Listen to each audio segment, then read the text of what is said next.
बिस्मिल्लाहिर्रहमानिर्रहीम। अस्सलाम वालेकुम। खेलों की खबरों पर तबसरों और तजियों सजे स्कोर के एक और प्रोग्राम के साथ सैयद याह्या हुसैनी आपकी खिदमत में हाजिर है। शाहीन शाह अफरीदी की क़यादत में पाकिस्तान क्रिकेट टीम 5 T20 मैचों की सीरीज़ खेलने के लिए इस वक्त टीवी के देश न्यूजीलैंड में मौजूद है, जहां ईडन पार्क ऑकलैंड पाकिस्तान और न्यूजीलैंड की टीमों के दरमियान पहले T20 मैच का मेज़बान था, जहां टॉस जीतकर शाहीन शाह अफरीदी ने पहले फील्डिंग का इंतखाब किया। न्यूजीलैंड ने 20 ओवर की बैटिंग में 8 विकेट खोकर 226 रन स्कोर बोर्ड की जीनत बना दी। और न्यूजीलैंड की इनिंग की ख़ास बात उनके कप्तान केन विलियमसन और डैरल मिचेल की शानदार बल्लेबाजी थी। 57 रन स्कोर किए केन विलियमसन ने और 61 रन की इनिंग खेली डैरल मिचेल ने। जवाब में पाकिस्तान की टीम 12 गेंदों पहले 180 रन बनाकर आउट हो गई और न्यूजीलैंड ने पहला T20 46 रन के फ़र्क से जीतकर पाकिस्तान के ख़िलाफ़ 5 T20 मैचों की सीरीज़ में 1-0 की बरतरी हासिल कर लिया। आज पाकिस्तान टीम ने 2 खिलाड़ियों को T20 कैप दी, ओसामा मीर के साथ अब्बास आफरीदी। दूसरी जानिब न्यूजीलैंड को मैच से पहले एक झटका लगा और उनके बाएं हाथ के स्पिनर मिचेल सेंटनर जो है वो कोविड पॉजिटिव आने की वजह से उनके पहले T20 मैच के लिए दस्तयाब ना रह सके और सीरीज़ में अब उनकी शिरकत के आगे एक सवालिया निशान लग गया है। पाकिस्तान और न्यूजीलैंड के दरमियान खेले जाने वाले इस T20 मैच में दोनों टीमों की परफॉर्मेंस का अगर तकाबुली जायज़ा लेने की कोशिश करें तो फील्डिंग दोनों ही टीमों का एक मसला दिखाई दी। पाकिस्तान ने भी कैचेस छोड़े, न्यूजीलैंड की टीम ने भी कैचेस छोड़े, बट न्यूजीलैंड की टीम की जो ग्राउंड फील्डिंग थी उसने इस मैच में न्यूजीलैंड को वापस लाने में मरकज़ी किरदार अदा किया।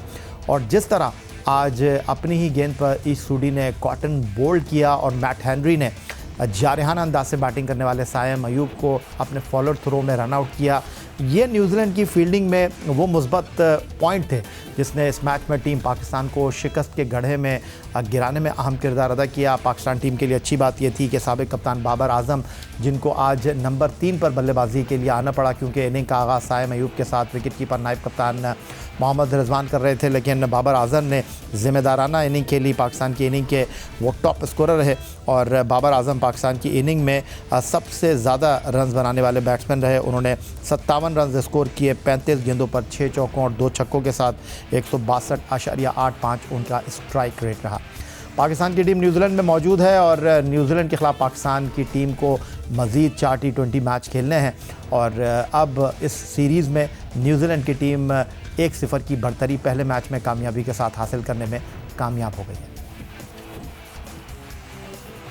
पाकिस्तान और न्यूजीलैंड के दरमियान ऑकलैंड में खेले जाने वाले पहले T20 का टॉस पाकिस्तान टीम के कप्तान शाहीन शाह आफरीदी जीते और उन्होंने पहले फील्डिंग का इंतखाब किया। और टॉस से पहले पाकिस्तान टीम मैनेजमेंट ने 2 खिलाड़ियों को आज T20 कैप देने का फैसला किया। Leg break googly bowler Osama Mir और उनके साथ पाकिस्तान सुपर लीग सीज़न 2023 के leading wicket taker Abbas Afridi को आज टीम मैनेजमेंट ने T20 कैप देने का फ़ैसला किया। अब्बास आफरीदी को उनको ये कैप टेस्ट फास्ट बॉलर और टीम के fast bowling coach Umar Gul ने दी, तो दूसरी तरफ ओसामा मीर ने अपनी कैप सईद अजमल से हासिल की। पाकिस्तान और न्यूजीलैंड की क्रिकेट टीमों के दरमियान इस पहले T20 मैच में न्यूजीलैंड की इनिंग में कप्तान केन विलियमसन और डैरल मिचेल ने निफ सेंचुरी स्कोर की, तो पाकिस्तान की इनिंग की खास बात साबिक कप्तान बाबर आजम की शानदार निफ सेंचुरी थी। पाकिस्तान की इनिंग के वो टॉप स्कोरर रहे। 57 रन उन्होंने 35 गेंदों पर स्कोर किए 162 के स्ट्राइक रेट के साथ। साबिक कप्तान बाबर आजम ने 57 रन स्कोर किए। आज नंबर 3 पर बैटिंग करने के लिए आए थे और आज टीम मैनेजमेंट ने पाकिस्तान के लिए एक नई ओपनिंग जोड़ी मुतारिफ़ कराई। नायब कप्तान विकेट कीपर मोहम्मद रिजवान के साथ आज इनिंग का आगाज़ करने के लिए बाबर आजम नहीं बल्कि सायम अयूब मैदान में उतरे, जिन्होंने बड़ी जारहाना बैटिंग की और 337 के स्ट्राइक रेट से उन्होंने 3 छक्के 2 चौकों के साथ सिर्फ 8 गेंदों पर 27 रन स्कोर किए। ईडन पार्क ऑकलैंड में शाहीन शाह अफरीदी ने टॉस जीतकर पहले फील्डिंग का फैसला किया और पाकिस्तान को इब्तिदा में जल्द ही कामयाबी मिल गई जब डेविड कॉनवे को शाहीन शाह अफरीदी की गेंद पर सायम अयूब ने कैच किया। न्यूजीलैंड ने 20 ओवर की बैटिंग में 8 विकेट खोकर 226 रन स्कोर किए। न्यूजीलैंड की इनिंग में उनके बैट्समैन पाकिस्तान के बॉलर्स के सामने किस तरह पवेलियन लौटे, अपनी विकेटें गंवाई, आइए आपको दिखाते हैं। न्यूजीलैंड की जानिब से दिए जाने वाले 227 रन के हदफ के ताक़ुब में पाकिस्तान की इनिंग का आगाज़ तो खासा जारहाना था। सायम अयूब न्यूजीलैंड के बॉलर्स के ख़िलाफ़ बड़ी उम्दा बल्लेबाजी का मुज़ाहरा कर रहे थे, लेकिन उनके आउट होने के बाद पाकिस्तान की विकेटें गिरने का एक सिलसिला शुरू हुआ और पाकिस्तान ने न्यूजीलैंड के ख़िलाफ़ ख़तर बेहतर बल्लेबाजी का मुजाहरा किया, लेकिन 12 गेंदों पहले पूरी पाकिस्तान टीम 227 रन के हदफ के ताक़ुब में 180 रन बनाकर आउट हो गई। पाकिस्तान के बैट्समैन इस मैच में किस तरह आउट हुए? ईडन पार्क ऑकलैंड में न्यूजीलैंड ने पाकिस्तान को पहले T20 मैच में 46 रन से शिकस्त देकर 5 T20 मैचों की सीरीज़ में 1-0 की बढ़तरी हासिल की। और इस मैच में दोनों टीमों की फील्डिंग का मेयार ख़ासतौर पर कैच लेने के हवाले से इतना अच्छा नहीं रहा। पाकिस्तान के फील्डर ने न्यूजीलैंड की बैटिंग में कप्तान केन विलियमसन के 2 यकीनी कैच ड्रॉप किए। फील्डिंग में पाकिस्तान के फील्डर ने भी कैच ड्रॉप किए, न्यूजीलैंड के फील्डर्स ने भी कैच ड्रॉप किए। और ग्राउंड फील्डिंग की बात करें तो वो न्यूजीलैंड की पाकिस्तान से कुछ बेहतर दिखाई दी। आज न्यूजीलैंड की टीम ने 36 डॉट बॉलें खेली, पाकिस्तान ने 35 डॉट बॉलें खेली। पाकिस्तान की इनिंग में पाकिस्तान के बैट्समैन 14 चौके लगाने में कामयाब रहे। न्यूजीलैंड के बैट्समैनों ने आज के मैच में 18 चौके मारे, न्यूजीलैंड के बैट्समैनों ने 11 छक्के मारे तो पाकिस्तान के बैट्समैनों ने 10 छक्के मारे। लेकिन बतौर फील्डर आज का ये मैच सायम अयूब के लिए बहुत अच्छा रहा, जिन्होंने 4 कैच लिए। तो पहला T20 पाकिस्तान की टीम ऑकलैंड में हार चुकी है और अब दूसरा T20 इतवार को खेला जाएगा। पहले T20 मैच के ऊपर तबसरे और तस्सीए के लिए हम चलेंगे सिकंदर बख्त की तरफ, लेकिन एक ब्रेक के बाद एक बार फिर कहेंगे आपको खुशामदीद। ईडन पार्क ऑकलैंड, जहां टीम पाकिस्तान को 5 T20 मैचों की सीरीज़ के पहले मुकाबले में नाकामी से 2-4 होना पड़ा है मेज़बान न्यूजीलैंड के हाथों। और शाहीन शाह अफरीदी बतौर कप्तान अपना पहला मैच हार गए। गुफ्तगू के लिए, तबसरे तज़िये के लिए हमें स्टूडियो में ज्वाइन कर रहे हैं टेस्ट फास्ट बॉलर सिकंदर बख्त। सिकंदर, पाकिस्तान टीम के ख़िलाफ़ न्यूजीलैंड ने आज अच्छी क्रिकेट खेली, 226 फॉर 8 पहले बैटिंग करते हुए उन्होंने स्कोर किए। मुकाबला टीम पाकिस्तान ने अच्छा किया, लेकिन 200 अबव T20 क्रिकेट में मुश्किल हो जाता है। मुश्किल होता है और जैसा आपने कहा ना, मुकाबला वाकई जो है वो पाकिस्तान टीम ने बहुत सख्त किया। मगर देखें 2-3 शुरू की मिस्टेक्स जो हो गई ना, वो नंबर 1 दूसरा ओवर जो शाहीन का जिसमें 24 रन पड़ गए उसको, और वो थोड़ा सा पाकिस्तान के लिए काफ़ी हैवी हो गया। अदरवाइज़ उसने बाकी जो 3 ओवर थे उसमें 20 रन दिए।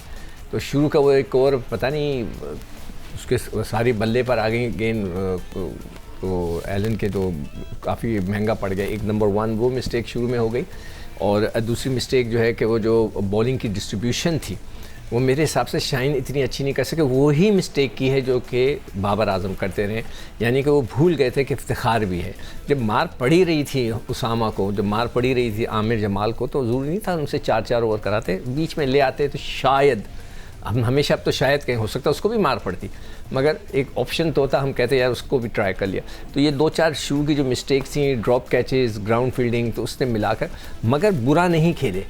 अब थोड़ा सी कसर रह गई है, और वो थोड़ी सी कसर किसने निकालनी होगी? या तो बाबर को आखिरी वक्त तक खड़े होकर मैच जिताना होगा, आमिर जमाल को ऊपर जाना होगा, शाहीन को पता नहीं किसने मशवरा दिया कि आप ख़ुद पहले चले जाएं, उनको नहीं जाना चाहिए। तो ये कुछ चीज़ें एडजस्ट होंगी। फिर 1-2 लड़कों का, जैसे हम पहले भी डिस्कस कर चुके हैं कि आज़म का फ़ैसला होना है कि क्या वाकई वो इतने अच्छे हैं, परफॉर्मेंस करेंगे तो वो टीम में रहेंगे, इसलिए कि उन्होंने पाकिस्तान के लिए परफॉर्मेंस करनी है, तो उनकी जगह फिर कोई और आएगा। इस किस्म की चीज़ें तो अगले मैच में देखते हैं। उनको चेंज नहीं करनी चाहिए टीम, यही टीम खिलाएं ताकि 2-2 मैच सबको मिल जाए। सिकंदर, हम बात करते रहे कि जिसको भी पाकिस्तान टीम में शामिल किया जाए या जिसको भी जिम्मेदारी दी जाए, एक प्रोसेस होता है और उस प्रोसेस से गुजरने के बाद आपको ज़िम्मेदारियां देना चाहिए। मैं सीधा सवाल आपसे करना चाहूँगा शाहीन शाह अफरीदी के हवाले से। वो कप्तान बने हैं और कप्तान बनने से पहले ही उन्होंने बतौर कप्तान इस फॉर्मेट में ख़ुद को मनवाया है। पाकिस्तान सुपर लीग की फ्रेंचाइज लाहौर कलंदर के कप्तान की हैसियत से ये टू अर्ली होगा, बट सवाल अपनी जगह मौजूद है। पहले मैच में बतौर कप्तान फ़ैसले करते हुए, फील्ड प्लेसिंग करते हुए आपको वो कैसे लगी? देखो, फील्ड प्लेसमेंट का जितनी जो भी बात है ना, वो ऑकलैंड में मैं 2 मैच खेल चुका हूँ वहाँ पे टेस्ट क्रिकेट के। बड़ा अजीब और सा गरीब सा ग्राउंड है। अभी तो उन्होंने बाउंड्री लाइन डाल दी है, ठीक है। जब हम खेलते थे बाउंड्री लाइन नहीं थी, तो वो कुछ इस किस्म का ट्रायंगल बनता था, जैसे समोसा टाइप का नहीं होता, बिल्कुल इस किस्म का कुछ ग्राउंड है कि यहाँ से ऐसे आके कट होता है, फिर जाके यूँ मिल जाता है। तो उसमें कई दफ़ा आपको फील्ड्स प्लेसमेंट करना कि इसको कहाँ रखें, वो बड़ा प्रॉब्लम हो जाता है। आप फाइन लेग रखते हैं तो वो स्क्वायर लेग पे चौका हो जाता है, समथिंग लाइक दैट। तो उसमें मैं ज़रूर कहूँगा कि कप्तानी वो उसको एक्सपीरियंस है। मैंने कल भी अपने प्रोग्राम में कहा था, जब बाबर अपॉइंट हुए थे तो वो कराची किंग के भी कप्तान नहीं थे, वो तो किसी टीम के नहीं थे, बल्कि आपने बताया कि शायद उन्होंने एक फर्स्ट क्लास मैच में कप्तानी की थी, मगर शाहीन को ये एक्सपीरियंस था कि उसने 2 ट्रॉफियाँ जीती हुई थी। तो कप्तानी का उसमें पोटेंशियल तो है, मगर पाकिस्तान की कप्तानी करना वो भी न्यूजीलैंड की, मैं तो हमेशा कहता हूँ कि जो भी बंदा नया स्टार्ट लेना वो पाकिस्तान से ले और कोई हल्की टीम से, ताकि उसका कॉन्फिडेंस बिल्डअप होना शुरू हो जाए। तो इतनी बुरी भी नहीं की उसने, और मैं ये नहीं कहूँगा कि आउटस्टैंडिंग। अच्छा, ईडन पॉक ऑकलैंड की आपने बात की, न्यूजीलैंड का एक ऐसा मैदान जिसको दुनिया जो है जानती है, लेकिन आपने बताया कि 2 टेस्ट मैच खेलने का आपका इत्तेफाक हुआ 2015 वर्ल्ड कप में, जो पाकिस्तान का इस मैदान पर जनूबी अफ्रीका के साथ क्रूशल मैच था, उस मैच को कवर करने का मुझे एजाज़ हासिल हुआ। और आपने बात की कि बड़ा अजीब-व-गरीब सा ग्राउंड है, एक तरफ से बड़ा है, दूसरी तरफ से छोटा है, लेकिन जिस ज़माने में आप खेले, क्या पता चलता था कि ऑकलैंड जो है वो गलियों से गुजर के आपको अचानक ग्राउंड आ जाता था? तब भी ऐसा ही था? क्योंकि ऑकलैंड में आपको पता है कि ज़्यादा मैच इसलिए नहीं होते क्योंकि सराउंडिंग में घर बहुत बने हुए हैं। रात को जब मैच होता है, नाइट में मैच होता है, तो लोग वहाँ शिकायत करते हैं। यार मुझे इसका बिल्कुल इस वक्त याद नहीं आ रहा। मुझे कुछ और चीज़ें, जैसे कि मार्टिन क्रो के साथ मेरा बड़ा अच्छा वक्त वहाँ गुजरा, जो मर चुके हैं, अल्लाह क्या कहेंगे, रेस्ट इन पीस। तो वो मार्टिन क्रो के साथ मेरा बड़ा अच्छा वहाँ पे वक्त गुजरा। मगर ये जो आप बात कर रहे हो ना आने की अप्रोच की, वो मुझे इतना याद नहीं, मतलब 20-30 साल गुजर गए, 30 से भी ज़्यादा साल गुजर गए, तो मुझे इतना याद नहीं है उसका। मगर ये कि वहाँ पर जो है इस चीज़ों का बहुत ख्याल रखा जाता है कि जो इर्द गिर्द के लोग हैं रहने वाले, उनके अगर कोई चीज़ उनके को तंग करती है, डिस्टर्ब करती है उनकी ज़िंदगी को, तो वो उसके ऊपर कंट्रोल करते हैं। ठीक हो गया सिकंदर, फॉर्मेट बदला है, कप्तान बदला है, लेकिन हमारी रविश नहीं बदली। और ये मैं बात कर रहा हूँ फील्डिंग की, और एक बुनियादी फ़र्क आज के मैच में जो था वो दोनों टीमों की फील्डिंग अप्रोच और फील्डिंग में अहलियत और सलाहियत का था। कैचेस हमने भी ड्रॉप किए, न्यूजीलैंड ने भी ड्रॉप किए। हमारे जो कैचेस थे ड्रॉप होने वाले, न्यूजीलैंड के कप्तान केन विलियमसन जो थे वो 9 सेंचुरी स्कोर कर गए, कॉस्टली रहे हमारे लिए, लेकिन न्यूजीलैंड ने उन कैचेस को जो है अपनी उम्दा फील्डिंग से जो है कन्वर्ट किया। जिस तरह रिजवान आउट हुए, या जिस तरह सायम अयूब को मैट हेनरी ने बहुत ही चाबुक दस्ती का मुजाहरा करते हुए बहुत जो है वो तनदही के साथ रन आउट करके पवेलियन वापस पहुंचा दिया। ये जो मसला है हमारी फील्डिंग का और ग्राउंड फील्डिंग का, न्यूजीलैंड का जो स्टैंडर्ड था, उन्होंने आपको बहुत सारी जगहों पर, कम से कम हमने 14 चौके मारे, न्यूजीलैंड ने 18 चौके मारे। ये जो बाउंड्रीज़ का फ़र्क है, ये न्यूजीलैंड की फील्डिंग ने कवर किया। देखिए, जो सबसे बड़ा फ़र्क हमारी टीम में और दुनिया की टीम में, दुनिया के मुराद मेरी है कि Australia, New Zealand, south Africa, England में भी, तो हम इन 4 टीमों के, मैं इंडिया का इतना नहीं जानता, बांग्लादेश को भी नहीं, हो सकता अफ़गानिस्तान का भी नहीं होगा, ना श्रीलंका का। हमारे इस खित्ते की टीमों का और उनके खित्ते की टीमों का जो सबसे बड़ा फ़र्क है वो फ़िटनेस का है। और फिटनेस कहाँ से आती है? ये सारे लड़के या तो रग्बी खेलते हैं, या ये सॉकर खेलते हैं। ये अपनी जो जब भी मेरी इनसे मुलाकात हुई है, मैंने उनको देखा है खेलते हुए, तो ये वो जो उनकी जो रग्बी होती है ना, जिसको ऑस्ट्रेलियन फ़ुटबॉल कहते हैं, और सॉरी अमेरिकन फ़ुटबॉल खेलते हैं सजा कर, मगर ये लोग बग़ैर प्रोटेक्शन के खेलते हैं, ये खेलते हैं।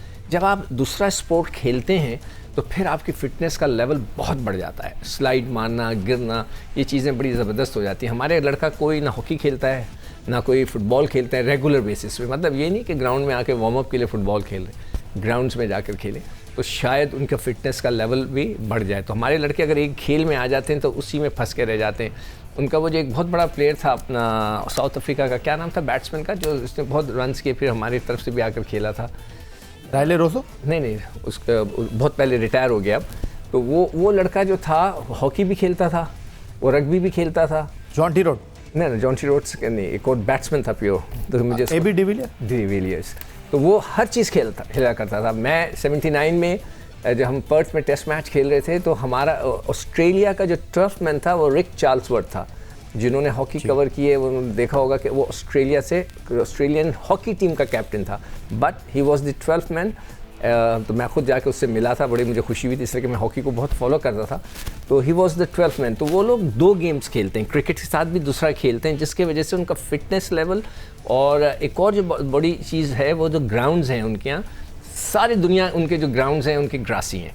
तो बचपन से वो जो स्लाइड मारने की आदत है, ये उनमें ये नेचुरल हो जाती है। हमारे यहाँ ये आती है जब हम किसी अच्छे ग्राउंड में जाते हैं। तो ये बहुत बड़ा फ़र्क है, जिसकी वजह से फील्डिंग का जो आपको फ़र्क नज़र आ रहा है। बहुत शुक्रिया आपका। टेस्ट फास्ट बॉलर सिकंदर वक्त हमारे साथ मौजूद है। पाकिस्तान की टीम न्यूजीलैंड के दौरे पर है। 5 T20 मैचों की सीरीज़ का पहला मैच पाकिस्तान को 46 रन से ईडन पार्क ऑकलैंड में मेज़बान न्यूजीलैंड के ख़िलाफ़ नाकामी का सामना करना पड़ा है और अब पाकिस्तान और न्यूजीलैंड की टीमों के दरमियान दूसरा T20 इतवार को खेला जाएगा।